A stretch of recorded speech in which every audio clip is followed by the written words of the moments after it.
Timbul lagi di Hotroom, Pak Bambang Harimurti, rekan kita senior, super senior media wartawan. Apa pandangan Anda atas kasus ini? 5 universitas, 5 profesor pidana telah melakukan eksaminasi mengatakan putusan PK Mahkamah Agung itu salah. Orang yang diduga sebagai pelaku suap sudah meninggal sebelum penyidikan. Dan dianggap ada kesepakatan diam-diam, orangnya sudah meninggal. Gimana uraian Anda? Saya terus terang pertama secara pribadi merasa ikut berdosa, Pak. Kenapa? Karena saya dulu ikut dalam tim menyusun Undang-Undang Tipikor. Oke. Bersama Pak Romli, Pak Romli juga ikut protes nih. Iya. Jadi dulu kan kita pikir itu untuk memudahkan menangkap koruptor kan. Iya. Ternyata malahan pasal-pasal itu sekarang dimanfaatkan oknum-oknum aparat penegak hukum justru untuk korupsi. Sehingga kita lihat di KPK sendiri kan ada 66 baru dipecat. Bayangin kalau KPK yang harusnya lembaga anti korupsi sekarang kok malah menjadi indikasi tempat maraknya korupsi. Dan itu akibat karena orang-orang gampang sekali dituduh tipikor lalu diperas. Dan itu karena sekarang tidak seperti yang kami pikirkan dulu ketika menyusun undang-undang ini. Sekarang tuh yang dicari tuh kerugian negara dulu, bahkan bisa dicari-cari saja, lalu baru dicari perbuatan melawan hukumnya. Nah, perbuatan melawan hukumnya tuh bisa saja hanya salah administrasi, keputusan rapat, ikut rapat dan sebagainya. Lalu yang dibesar-besarkan kerugian negaranya yang belum tentu benar. Saya menyaksikan sendiri, Pak, di satu pengadilan yang minyak goreng, dalam dakwaan jaksa itu keluar yang namanya bansos. Itu masuk dalam dakwaan jaksa sebagai kerugian negara. Padahal bansos itu sudah direncanakan setahun sebelumnya, sebelum kejadian yang diduga kelangkaan. Jadi menurut saya ini sudah terjadi pembalikan. Jadi senjata yang harusnya buat membersihkan kita dari korupsi, malah menciptakan koruptor di kalangan aparat penegak hukum. Kasus Mardani Maming, Bupati Tanah Bumbu, Kalimantan Selatan, pandangan apa, spesifik apa? Saya lihat begini, Bang. Ini kayak saya awalnya pertama diundang ke acaranya Pak Arief ini, Prof. Arief, UII bikin eksaminasi. Saya pikir berani bener nih UII, kan? Bayangkan bupati daerah pengusaha batu bara gitu kan, orang bayangannya udah gimana gitu. Kok berani UI bilang, ini nggak salah, harusnya lepas. Jadi saya sebagai wartawan saya riset. Ternyata saya lihat dalam kasus pertamanya yang membela untuk Prapit itu rekan saya Bambang Wijoyanto, bekas ketua KPK, dan Pak Denny Indrayana, wamen hukum yang dulu sangat dikenal sebagai tokoh anti korupsi. Saya kontak mereka, saya tanya, kok kalian berani sih? Itu setahu saya mereka nggak mau bela kasus korupsi. Mereka bilang karena kami yakin ini nggak ada korupsinya. Ini justru penyalahgunaan hukum. Ada unsur persaingan, diduga ada unsur persaingan bisnis atau ada kepentingan politik untuk menjebloskan orang dengan alasan tipikor. Tidak adanya korupsinya di mana, Pak? Karena kita lihat pertama tidak ada bukti suap, Pak, tidak ada aliran dana. Bahkan ini berbahaya karena kalau kita baca, pelajari, jadi yang dianggap sebagai uang suap itu uang dividen, Pak. Jadi bayangin, kalau ini diterima sebagai hukum, nanti kalau ada keluarga pengusaha orang yang dari keluarga pengusaha lah, lalu dia jadi pejabat publik atau jadi bupati atau menteri atau apa. Nah, dia kan sebagai keluarga pemilik saham di perusahaan, tiap tahun kan ada dividen. Begitu dividen mengalir, bukti sogok ini adalah suap. Nggak akan ada keluarga pengusaha mau jadi pejabat publik, Pak. Rugi kita. Dan ini kalaupun biasa, masih mending kalau itu masuk pengadilan. Kemungkinan besar ditakut-takutin lalu di ATM-kan, Pak. Jadi menurut saya kok malahan undang-undang yang dulu kita, Pak Romli, saya dan teman-teman bercita-cita untuk dipakai membersihkan korupsi, malah menciptakan koruptor. Uang yang diterima oleh perusahaannya mantan bupati ini, keluarganya, adalah murni hasil bisnis. Iya, Pak, hasilnya. Murni hasil bisnis karena memang yang sudah ada sebelum beliau jadi bupati. Yang sudah ada sebelum bupati, Ya. Karena memang dia juga pemegang saham, Ya. juga ada usaha lainnya. Tapi itulah yang dianggap sebagai korupsi. Ya. Dan masih mending ini Pak, kalau misalnya uang itu katakan langsung 100% dari orang yang dituduh menyuap. Ya. Kan bukan Pak, ini uang dia tuh nyewain pelabuhan dan jalan Pak, jalan batubara. Ya. Jadi banyak pengusaha-pengusaha lain yang menyewa itu. Ya. Jadi itu udah uang dari semua pengusaha itu Ya. Pak, yang memakai jasa itu. Itu dianggap suap dari si A gitu. Ini Jadi, kan aneh sekali. Dari segi wartawan senior, Anda menganggap putusan ini total salah?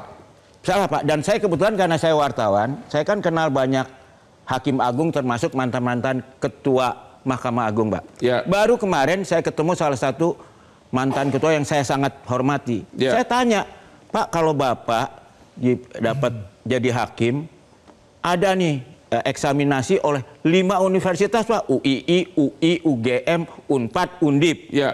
Semuanya bilang ini harusnya bebas. Ya. Tapi Bapak nanganin PK, ini ada dinyatakan bersalah. Bapak percaya yang mana? Dia ketawa, dia bilang sama saya lebih percaya teman-teman saya dari universitas. Gitu.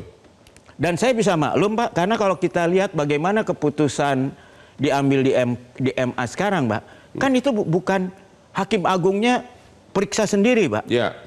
Seringkali kan banyak sekali kasusnya, mereka punya tim pembuat resume, Asisten. ya hakim-hakim non palu itu, Ya. dan kemudian ya dia baca itu. Sehingga kalau kita lihat berapa lama, ya, dan ini gampang Pak, semua orang bisa lakukan kalau kita investigasi ya. Lihat aja di website Mahkamah Agung, kapan berkas diserahkan pada majelis, Ya. kapan diputuskan. Ya. Dalam beberapa kasus yang bermasalah Pak, kami lihat ada keputusan diambil pada hari yang sama berkas diberikan. Kan gila, ada yang Kapan cuma bacanya berapa begitu? hari. Jadi tanggal 5 gitu diberikan, tanggal 5 keluar keputusan Pak. Ya. Kapan dipelajari itu kan berkasnya bisa segini Benar. Pak. Lalu akhirnya saya tanya sama hakim-hakim agung yang saya percaya. Mereka akhirnya bilang ke saya, begini deh, kalau antara penyerahan berkas sampai keputusan kurang dari 1 bulan, itu perlu dipertanyakan. Ya. Nah sekarang terbukti kan kita ada kasus macam-macam Pak. Ada uang hampir 1 triliun. Jadi menurut Anda gimana? Ini udah keluar putusan PK, sudah nggak ada upaya hukum. Apa saran saudara? Aku sendiri sudah nggak ada, udah buntu. Ada 2 Pak kalau menurut Ya. saya. Satu kan sekarang masih ada perbedaan pendapat. Ya. Antara MK dengan MA tentang berapa kali PK bisa PK, dilakukan iya. kan, Iya. ya kan. Tapi harusnya kan kalau MK yang mutusin itu kan hak konstitusional Pak. Iya. Mestinya MA refer ke situ. Itu pertama. Jadi kalau Ketua Mahkamah Agung yang sekarang ini yang baru dan menurut banyak orang reputasinya bagus, Ya, Pak Sunarto. ya dia sahabat bisa saya. bikin terobosan itu. Atau kedua presiden ya bisa buat semacam amnesti Pak untuk kasus-kasus yang dilakukan eksaminasi oleh tim-tim yang dianggap betul. Dengan dasar itu diberi amnesti, dipulihkan nama Jadi ini baiknya. menarik nih. 5 universitas yang melakukan amnesti ini sudah ada ide baru, terobosan baru, karena upaya hukum sudah buntu, adalah mengajukan amnesti kepada presiden. Gimana Pak Ginting, setuju? Ya, itu kan presiden sebagai kepala negara. Ya. Jadi amnesti itu tentu kejahatan yang luar biasa yang Ya. pernah dilakukan. Ini masuk kategori itu boleh kalau memang kategori seperti terorisme, ya. Kalau untuk korupsi nggak bisa. OPM gitu. Korupsi nggak bisa. Korupsi kan dianggap Ya. kejahatan luar biasa Kalau oleh MPR. ini sebagai suatu kejahatan yang dianggap suatu kejahatan yang luar biasa bisa. Tapi saya menyorotin ini Bang. Jadi dalam sekarang itu ada kecenderungan di pasal tindak pidana korupsi itu Ya. menjadikan perbuatan administratif Sebagai sebagai tindak pidana. Iya, Ya. betul. Nah, jadi kita lihat baru belakangan ini kita tahu juga kasusnya Pak Tom Limbong juga ada kasus seperti itu juga. Nah, jadi kita lihat ini sebenarnya Mardhani Hamaming ini kan pejabat publik. ya. Dia melakukan tindakan administrasi publik yang memang kedudukan itu dilindungi karena dia memang mempunyai kekuasaan tersebut. Dan tidak ada kickback. Walaupun dianggap tadi itu adalah bisnis kan, itu kan bisnis, nggak ada kickback yang nyata-nyata diterima sebagai Ya, suatu sebagai pemberian. pengusaha. Ya, nah kalau kita mengacu kepada ini adalah murni perbuatan bisnis. Ya. Tadi sudah dikatakan, IUP itu yang katakan tadi, IUP itu kan permohonan, Ya. permohonan yang dialihkan disetujui. Ya. Jadi pengalihan itu berdasarkan pemegang IUP dengan pembeli IUP, itu urusan bisnis mereka. Ya itu kan cuma pejabat cuma menyetujui atau mensahkan begitu saja. Jadi tidak ada kaitan dengan Jadi Anda merupakan korupsi tersebut. profesor hukum pidana yang keenam menyatakan putusan PK ini salah. Ada kekeliruan di dalam pengadilan tipikor tingkat pertama. Yaitu Dia menilai tindakan administratif sebagai perbuatan pidana. ya. Itu salah. Harusnya tindakan administratif itu dikoreksi dengan tindakan administratif. Ya. Makanya di dalam Undang-Undang Tipikor itu ada pasal 14, Bang. Ya. Kenapa dibikin pasal 14 itu? Karena pasal 14 itu dikatakan kalau dalam undang-undang lain dinyatakan sebagai tindak pidana korupsi, Ya. maka undang-undang korupsi berlaku. Artinya apa, Bang? Kalau ada undang-undang pertambangan, dia mengatur bahwasanya tindakan izin usaha tambang itu kalau disalahgunakan adalah tindak pidana korupsi. Maka yang berlaku bukan undang-undang tambang, tapi undang-undang tindak pidana korupsi. Tapi kalau tidak diatur, Maka berlaku undang-undang tambang. maka berlaku undang tambang. Nah pertanyaannya, perbuatannya ini diatur nggak sebagai tindak pidana korupsi dalam undang-undang Diatur nggak, tambang? Tidak. Nah, kalau Sanksinya tidak, pelanggarnya administrasi. makanya yang berlaku adalah ketentuan undang-undang tambang, Ya. bukan ketentuan undang-undang tidak pidana korupsi. Kalau orang Begitu. yang dianggap pemberi suap sudah meninggal, gimana hukumnya itu? Nah, jadi begini, Bang.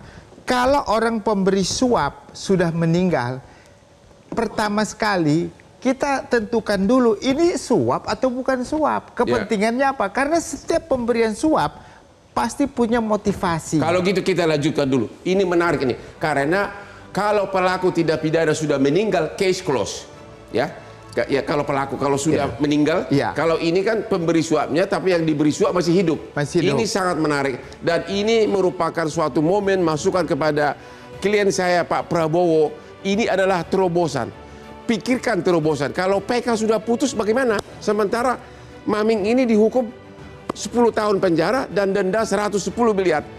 Temu lagi di Hot Room. Jelajahi cara baru mendapatkan informasi. Download Metro TV Extend sekarang.